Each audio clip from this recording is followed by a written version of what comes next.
cold-heartedness of the citizens. Like, how can people be so cold-hearted about this and say some of the shit they were saying?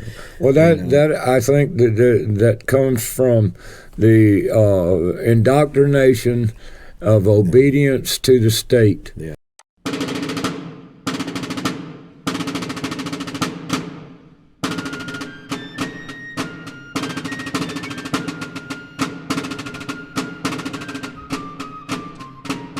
If a government claims a right, and then their claim is that they derive these rights from the people. Right. Well, how can people give a group rights that they don't themselves have? To steal from each other. Right, if we can't tax people, like I can't tax you, where exactly does government derive this right from? And once you come to, you realize that the goal ought to be as voluntary a society as possible. Now, how exactly you achieve that, how far you can push that is debatable, but certainly that should be the goal. That if government is providing a service for you, well then why does it need to be provided by force?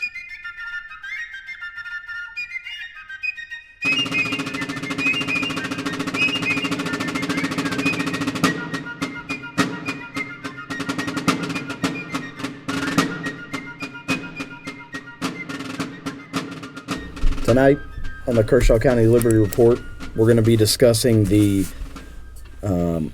final rule, ATF final rule, 2021 R-08 Foxtrot, factoring criteria for firearms with attached stabilizing braces.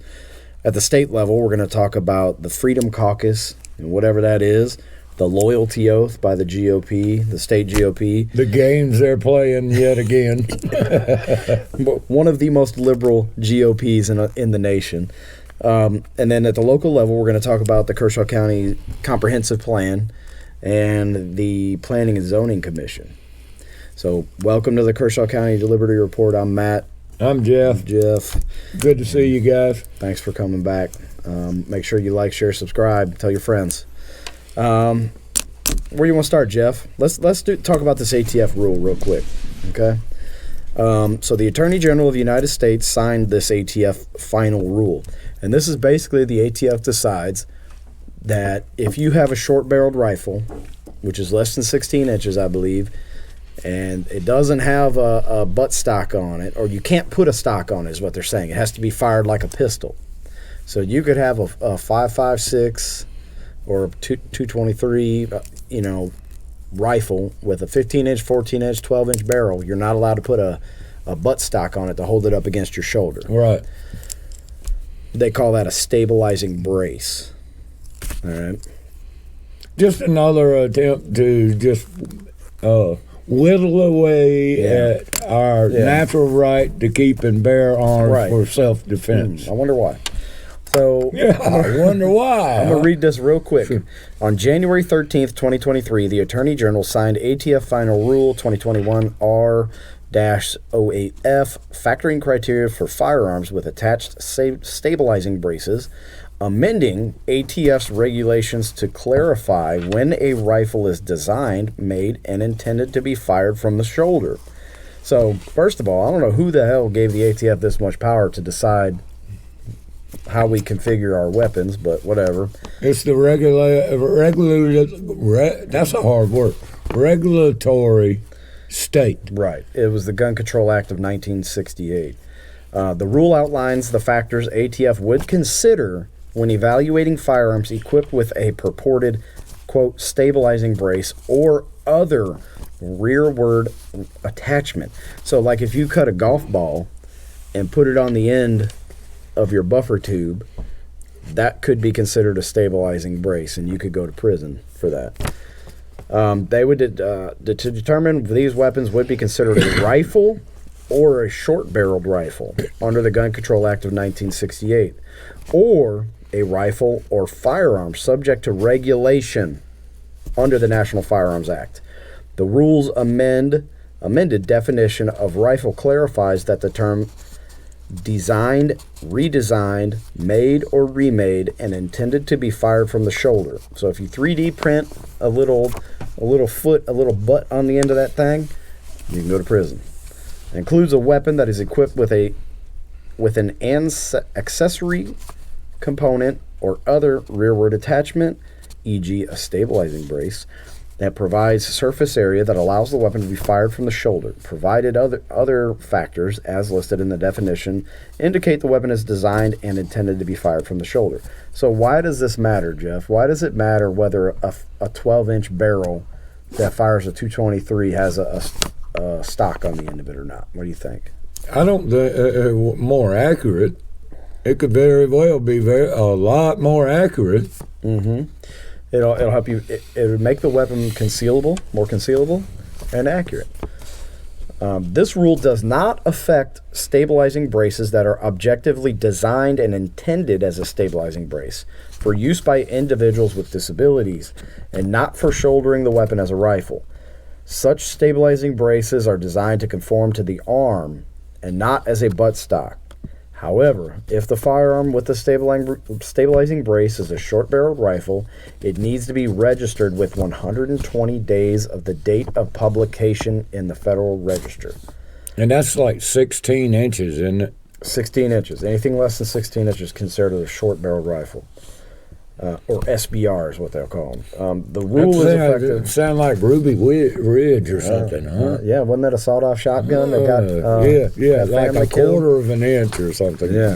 The rule is effective the date it is published in the Federal Register. Any weapons with stabilizing braces or similar attachments that constitute rifles under the NFA must be registered no later than 120 days after the date of publication in the Federal Register, or the short barrel needs to be removed and a 16-inch or longer rifle barrel attached to the firearm, or permanently remove and dispose of or alter the stabilizing brace such that it cannot be reattached, or the firearm is turned into your local ATF office, your local friendly ATF office, or the firearm is destroyed. Please note that this is the text of the final rule, blah, blah, blah. All right. So let's I lost mine. I lost them. Everybody. I don't know what happened to those things. Yeah. I think we were out on the river, and it fell over. Kicked out while you were fishing? It fell overboard. Last I remember, somewhere in the watery river. So who's affected by this rule? Every American is affected by this. But here's their list. This is off the ATF website. Unlicensed possessors are affected. Federal firearms licensees not under the NFA as a Class 1 importer or Class 2 manufacturer. FFL importers or manufacturers, there's a bunch of, I don't know what these words mean, or certain governmental entities can even be affected. So, you mentioned Ruby Ridge, right? Tell the story of Ruby Ridge, Jeff, and what happened.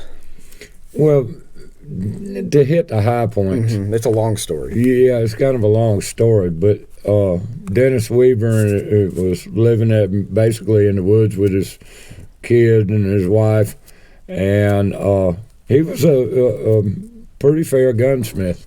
Mm-hmm. And he was a Green Beret in Vietnam. Yeah, he was a Green Beret in Vietnam, and he had been hassled for a while. And there was a plant put in there. Yeah, an undercover FBI pretending to be, it was like a white separatist movement or some kind of white supremacist group up there that kept bugging him to fix up their weapons, right? Yeah. And he kept telling them no.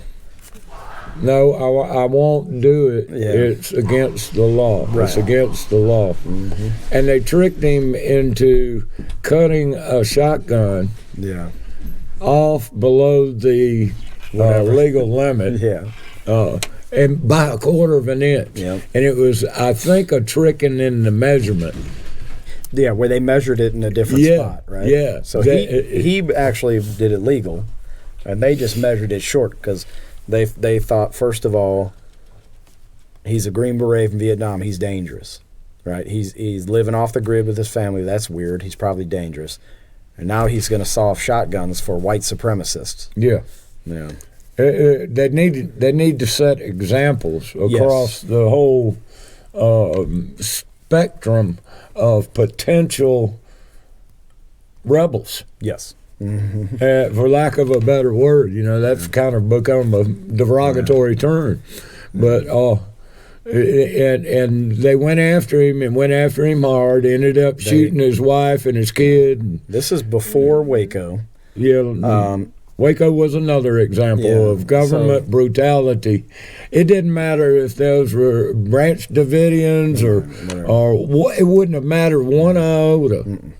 They figured they didn't do any real surveillance on this guy. Right, so this is what has come out in the aftermath. That 2 FBI agents dressed up in ghillie suits and tried to sneak up onto the cabin so they could see what was going on. But they got real close, and the Weaver boy and his dog were out walking in the woods, and they ended up shooting the dog because it alerted that they found him. You know, they found these 2 guys in ghillie suits. They shot the dog, and I think the boy shot back and took off running, and they shot this little boy in the back. Yeah, shot him dead in the back. Then there's a siege on the house and all this, and Randy Weaver's pregnant wife ends up getting shot by a sniper and killed. But I don't think she died fast. I think it was a slow death in there.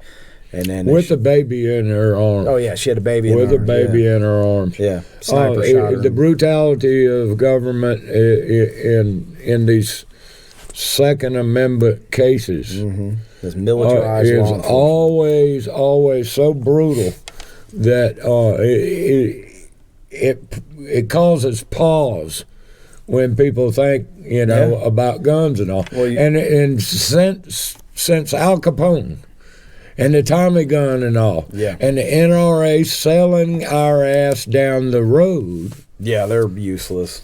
With the classification between a civilian weapon and a military weapon, because if you go with the original intent of the Constitution and the Bill of Rights, you would have possessed the same weapons as the military. Yeah, you should be able to call up Julian Burns and place an order to get some of the weapons he sells. Well, I mean, it would be kind of stupid, but for me to have a M1 Abrams tank in my yard to protect myself, but I should be able to buy one if I'm stupid enough to do it. Right. Using it is a whole different matter. Well, the argument would be, they would say, well, you know, back then we didn't have it's always it's always whatever. But people forget that muskets we had rifled muskets, and we had muskets. The history of guns and cannons. You could buy cannons.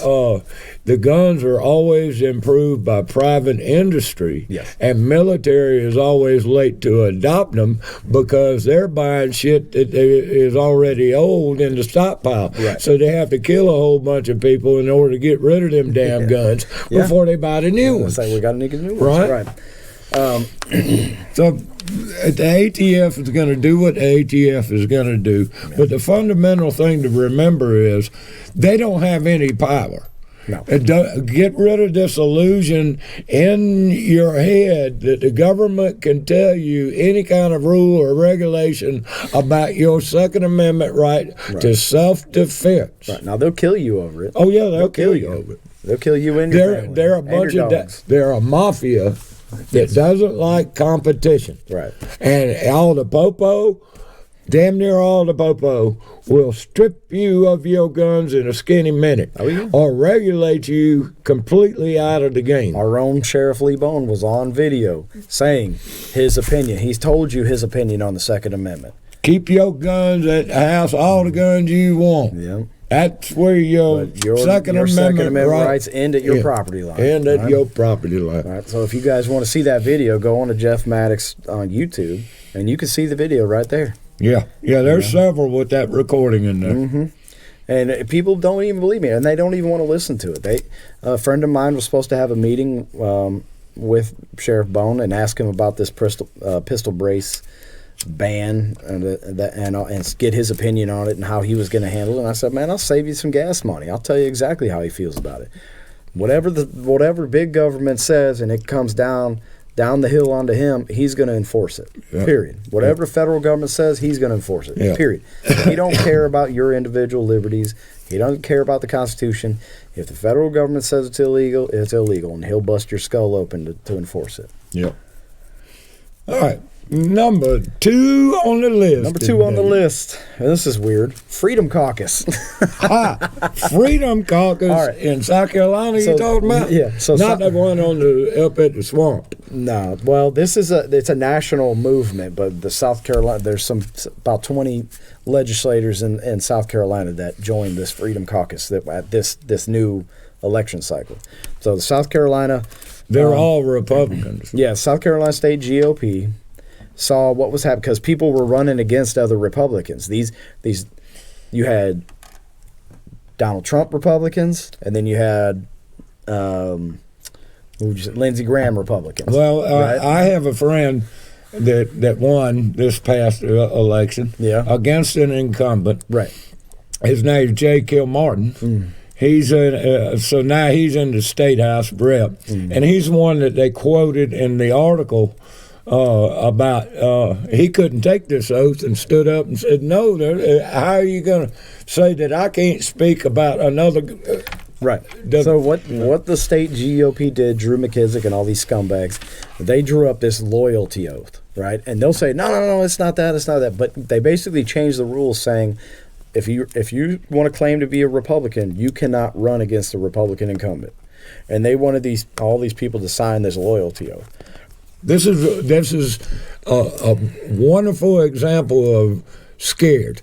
Oh, yeah, they're definitely scared. They're scared. They're shaking a little bit. They're going, uh-oh, there's 20 of these boogers. Yeah. There's 20 of them now. And more's coming. 2 years ago, there was only about 5, maybe a handful of 5. Yeah. And a couple of those have left. Yeah. But 20 is a significant number, so even in the House. According to Fitz News, I just read their article. This came out about 3 or 4 days ago. 16 out of those 20 Freedom Caucus members have been kicked out of the state GOP for refusing to sign this loyalty oath. So what the folks need to do is call your state rep and ask them, first of all, do you support the Freedom Caucus, or did you sign the loyalty oath? Both of them. Ask those questions. I called District 52's rep today, Ben Connell. He's newly elected. He's one of the fresh faces there.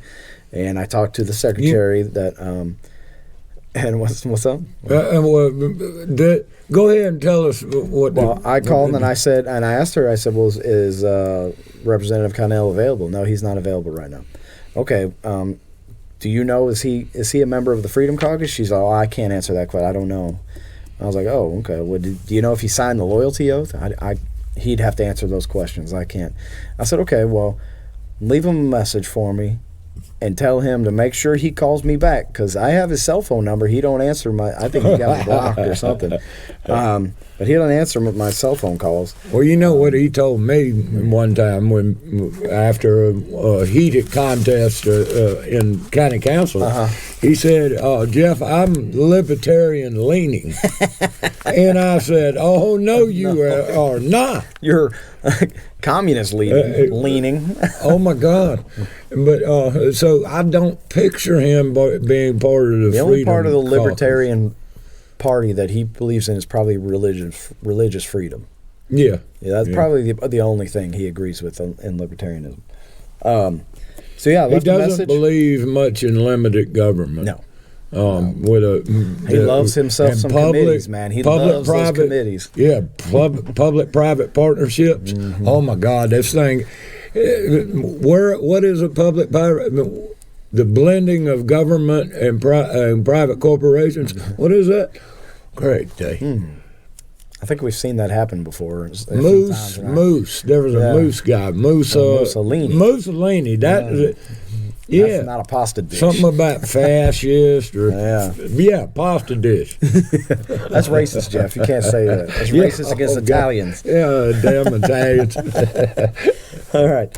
So call your state rep. If it's Ben Connell, if you're in District 52, call him. Ask him.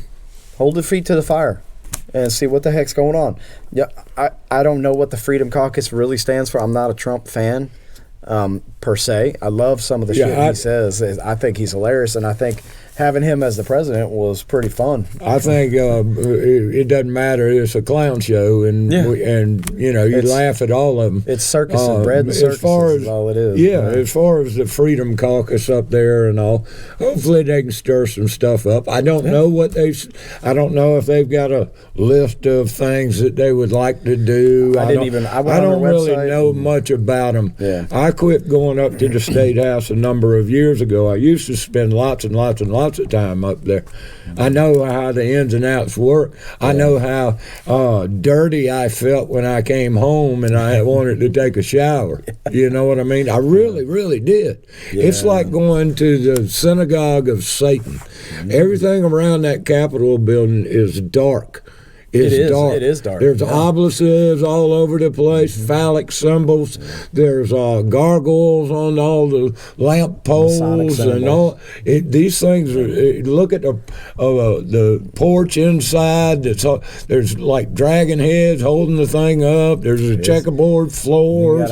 There's all kinds of crazy shit. Big scepter at the front from the king of England. Yeah, it's Moloch. Yeah, that's South Carolina's Moloch. Well, they even wear robes colored like silk robes and all that shit. It's wild, man. Yeah.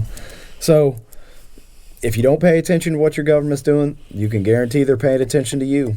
So you need to stay vigilant. Okay? Yeah, you might not care about the government, but the government cares about you. And you know another thing that has these legislators, these lawyers who are making the laws that they're supposed to be practicing, and they put not only that, these lawyers who are legislators appoint the judges who are going to be presiding over the trials that these lawyers go and practice their law in front of, right? So another thing that's got them scared to death is this Alec Murdaugh case down in Low Country, because a lot of these dirty bastards are involved with this dude. They all go to the same parties, they all use the same prostitutes, they all snort the same drugs, everything. It's going to be a limited hangout, babe. A limited hangout. They're going to knock off exactly who they need to knock off, and it's going no higher than that. Well, just like, the guy that didn't hang himself. Yeah, but you know who Murdaugh's chief counsel is, his defender? His lawyer is? Harpootlian. Dick Harpootlian, who's a senator. Yeah, Dick came after me when he was the head of the Democratic Party. Yeah. And Chad Conley came after me. Because I stood on principle, and them fools hate some. They hate anybody on the outside. They're a freaking mafia, y'all. Y'all, they are a freaking mafia. I don't care where you go. Yeah. Just like here in our local neighborhood. Yeah. And speaking of that, moving on from the state level. And our last story of the day. The local level. What we're going to talk about is work is about to begin on the Kershaw County Comprehensive Plan. All right, this comprehensive plan is supposed to span, 10 years? It's mandated under the Home Rule Act. And what was the Home Rule Act? What started that?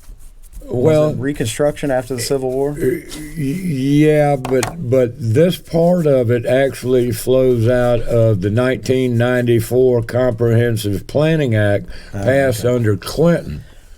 Yeah. And first started with H.W. Bush in Rio. New World Order. In Rio with Agenda 21. Yeah. Now, we signed that, but it was a non-binding thing. Mm-hmm. So you didn't have to take it before Congress and all. Right. So they implemented it through regulations. Comprehensive Plan Act and NAFTA. Yeah. And that sort of stuff. And it's basically a massive redistribution of wealth, which is really, we all know, we've seen it with the COVID and the Rona bucks. It's just a money laundering scheme, just like Ukraine and just like Afghanistan was before that. It's a money laundering scheme. The government gives out all this money, and then they tax the shit out of you and steal it back, right? Mm-hmm. And really all they're doing is giving you some digits. There's no money. They're not giving you cash. They're not giving you gold. They just give you a check, right? And then the Federal Reserve or little rectangles, like I call them, little rectangles. Did you see that video I posted of that dude who Wozniak? I think he lives in Mexico now, but he has a printing press down there. They print him $2 bills.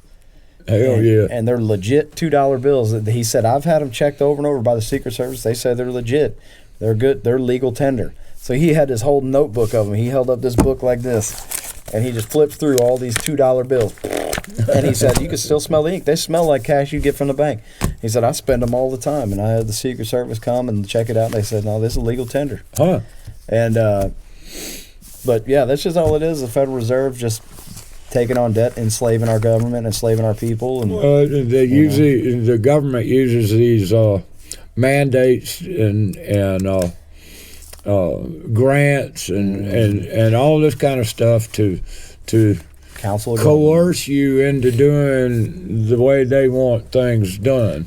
Right. And then they fund education, higher education through their foundations and stuff like the Rockefellers and all that. Yeah. And they like these planning companies like Kershaw County has got some outfit out of Chicago. Right. They've previously used Alliance Consulting. There's several of them out there. They're contracting out their central planning. Yeah. Instead of them actually having central to these guys that went to these Marxist, communist places to learn how to centrally plan a beautiful, smart city. Well, you know where the roots of this come from is a very racist central planning, or they call it city planning. So back when they had the massive immigration from Ireland and Italy, they said, well, we can't have this riffraff mingling with us.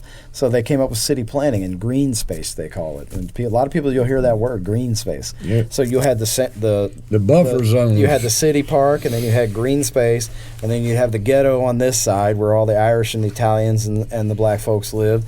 And then over here was the hoity-toity rich folks, the originals. You know, they didn't want them to come across. You see that. Oh, and that's where the local police came from. The constable on patrol, the cops. These would hire these local cops, and they'd bust their skulls. You come across this green space here, we're going to bust your skulls, and that's exactly. And they kept the politicians in power. Yeah. So right now we have this comprehensive plan that we contracted with this company out of Chicago to help do this comprehensive plan. We also have a planning and zoning committee that can steer this central planning. Whatever. Oh, well, how many people are on this? There's 7 on the central planning, 6 that's supposed to be representing the 6 districts. Right. And then you have a 1 seat that is an at-large seat that the council chair. Kind of like county council would be. But out of those 6 people, 3 of the folks are from District 2. 3 in one district. 3 of them are from one district, District 2, which is downtown Camden. What? Downtown Camden? Yeah. Exactly. Boys and girls, friends and neighbors, do you think there is an unholy alliance here? And who was pushing this shit shoving it down our throat right before he left office? The king of the air, Julie Burns. So his ghost is still roaming the halls of the government center in Walnut Street. Yeah. It's like a heavy fart. So my question... It stinks for a while. Lingers. My question to the county council was, what can we do about this? Because these people were appointed, right? They were voted in, appointed. It's not this current county council's fault that these people are there, but we need to have equal representation. You should have 1 person from each district represented on this. You would think that would have been. But it's another case of people weren't paying attention to what their government was doing, so the government just went ahead and did whatever the hell they want. Which by that I mean Julian Burns. Well, I'm guilty of it because I remember when that was coming up and all. Well, they spread it out. They spread one appointment here, then 6 months later there'd be another appointment. 6 months later, and you didn't even notice until all of a sudden you started looking at it like, wait a second, how the hell is this happening? I'll admit it's hard to keep up with, especially when they bounce it around and everything, where where it makes it difficult. Purposely obfuscating. Yes. It's not that they're holding it back. No, they're doing that, like 3-card monte. Yeah. Pick a card. Pick a card. They're playing a different game than us. I'm sorry. Pick another one. I'll try $5. I'll get you to pick another one. So the questions are, what can we do to get equal representation? Or can we remove 2 of those folks out of District 2 and have this equal representation on this planning and zoning commission. What would we like to see in our comprehensive plan? So like we were talking before we started recording, Jeff, that we could just have a laissez-faire approach and say whatever happens, this. We're let the free planning market on being free. Yeah, let the free market decide. Being free. Yeah, right? free market. Or we could say, you know what? We don't want any houses. We don't want any neighborhoods built that are going to have more than one house on an acre, right? And this is where you're kind of walking a very fine line. It's for you, it's black and white. Right, it's either freedom or the too much government involvement. Yeah, right? And I usually fall on that way of thinking about it. But I am also on the side of preserving our rural county. Well, let me say this: if Kershaw County was not in the sewer business, do you think the growth would be like it is over there? No. With the Federal Reserve print money hand over fist and bringing interest rates down to near zero for 20 years, do you think that affected your growth? Oh, hell, yeah. Definitely. Both of those are government things, okay? Your state coming in here and saying, we're going to fund this or that. And we're going to widen the roads here. We're going to put an intersection here. Yeah, we're going to do whatever we're going to do. Does that affect the growth and the? Definitely does. So less government. If we have free market interest rates for mortgages right now, we'd probably be up into 15% at least. Yeah. Oh yeah, at least. That growth is going to stop. It's getting there. It's going to stop when the Federal Reserve blows up. Get out of the sewer business, one thing. Yeah. Get out of the sewer business. The government have no business running utilities to begin with. No. And get out of the way. Get out off of private property. Get off of all the private property. Planning and zoning needs to be the doors shuttered. Right. Yes, the doors shuttered. Yeah. If you want to build a deck on your house, build it. Build the deck. You're liable. If you and your family are up there, liable. Exactly. The bank's liable. If you and your family are out there grilling and that deck falls off your house and you all die, that's your fault. You built a shitty deck. That's your fault. And if you sell it and it's inspected and blah, blah, blah. Right. Insurance the government gives you the government is like a pacifier. Yeah. And when you pull it out, they whine like hell. I'd say it's more like a tip. But grow up. Grow up. Yes. Quit being little kids and have your little daddy do every damn thing for you. That's what it's all about. Freedom is dangerous. Get used to it. Yeah. Tough. I think that's it.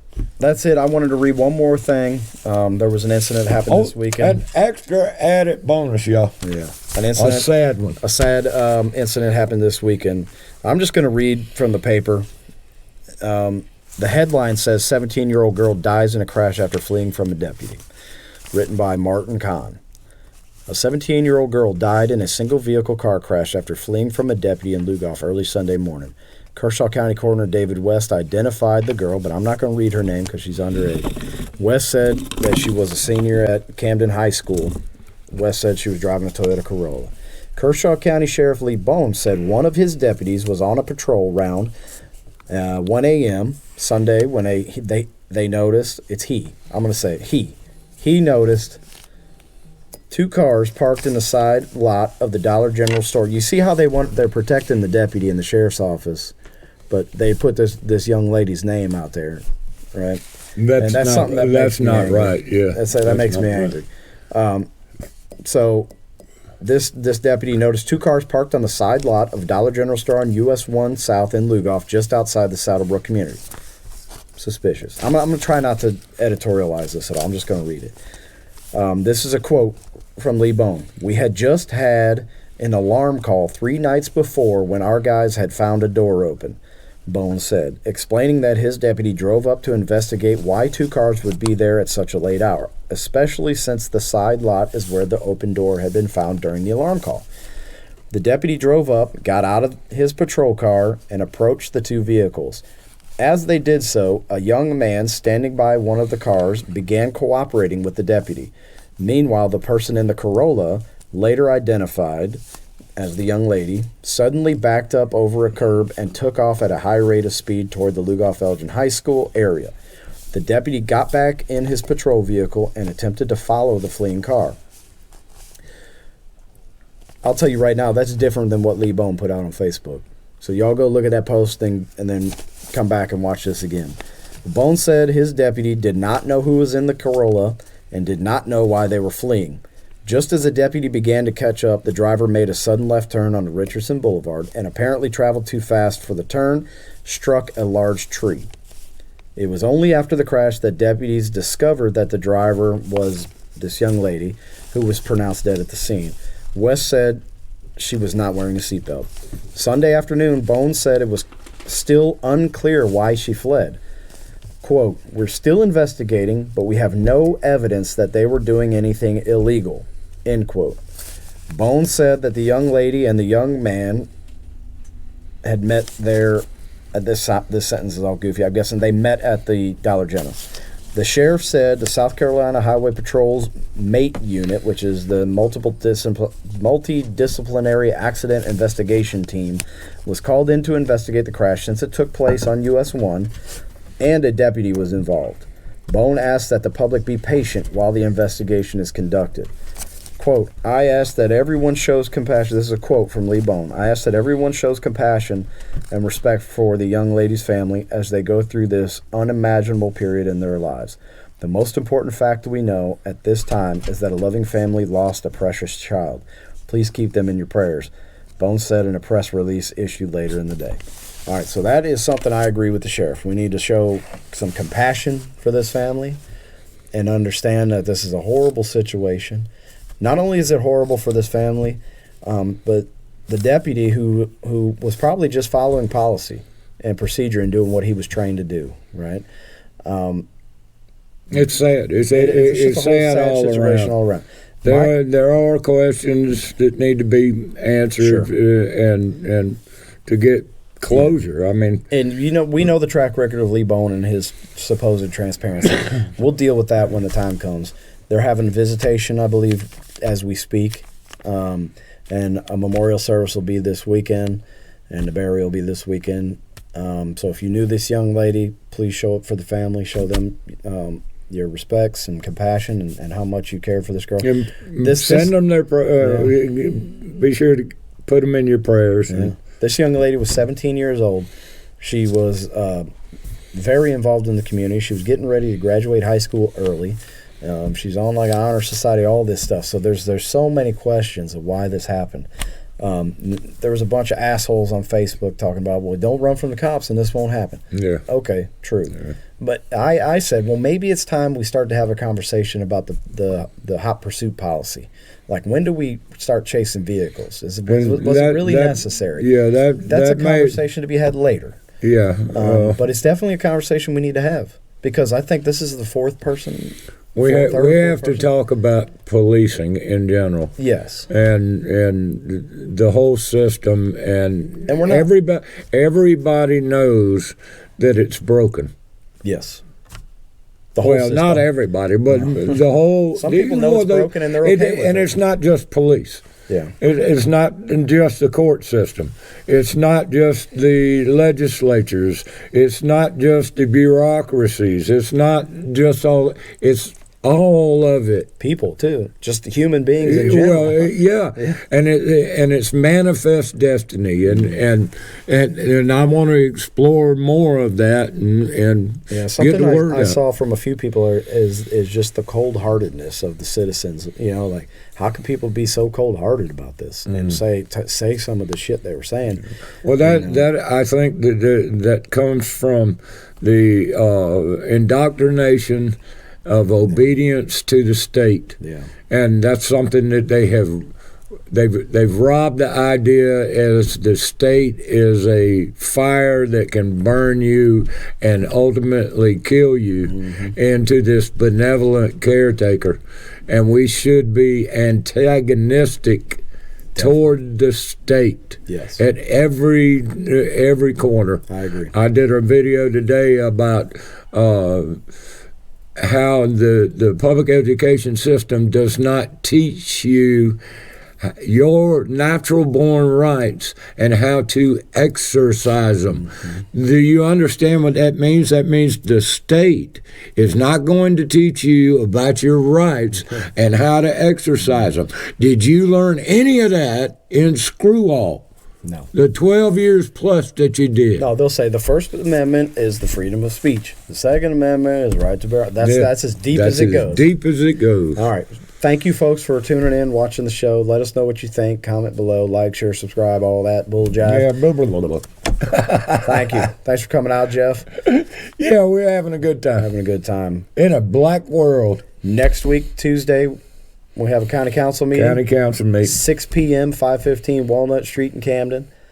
Love to see y'all there. Yeah, show up and see what's going on. Remember, like I said, pay attention to what they're doing because they're paying attention to you. Come on up and talk to us. We don't bite. All right. See ya. Later.